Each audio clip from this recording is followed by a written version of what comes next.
Testing. Oh, cool, it works. Great. In the 2016 election, I had the privilege of running canvassing operations in South Philadelphia for the losing team.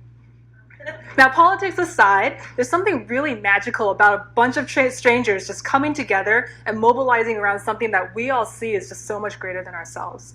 It's about 2 years ago now, and I still vividly remember the lines of volunteers wrapping around the block, the phone bankers crouched in the alley because we ran out of room in the office, and the volunteer canvassers who came from out of town, slept on couches, walked 12-hour shifts, and then in their spare time and on their own dime brought us food to eat.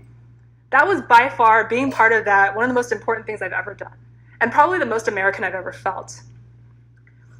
So in our democracy, we have a chance to do that every year. But there's also something else coming up in 2020 that is also just as critical a part of our democracy that needs the same kind of attention and energy and passion as we dedicate to the elections, and that is the decennial census. The 2020 census is our one chance to ensure that there is federal funding and political representation that is fairly distributed across the country for the next decade. The state of California receives $76 billion a year that is impacted by the census count. This is money that goes to highways, preschools, libraries, parks, Head Start, Medicare, Medi-Cal, basically a ton of programs that impact all of us here and especially our kids.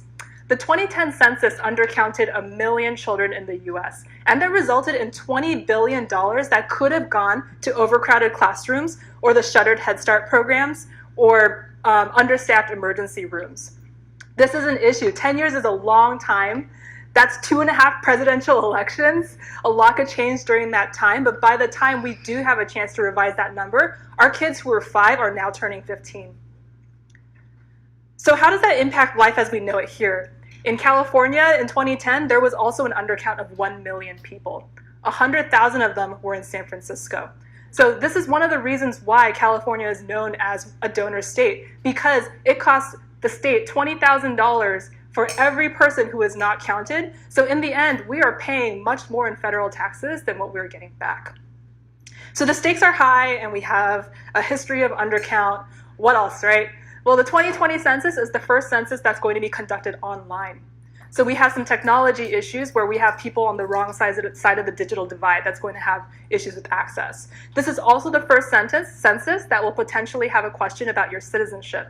So knowing in places like California, which is a very immigrant-heavy state, that's just not going to fly.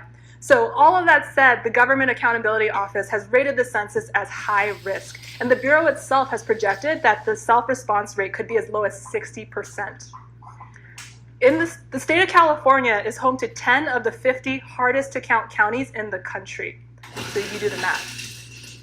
So what to do about it? Community Connect Labs is a software provider. We work with governments and local organizations to use mobile technology to reach hard-to-reach populations. And the Census Outreach Project is going to mobilize 30,000 Californians to reach 500,000 plus of our most vulnerable neighbors to participate in the census.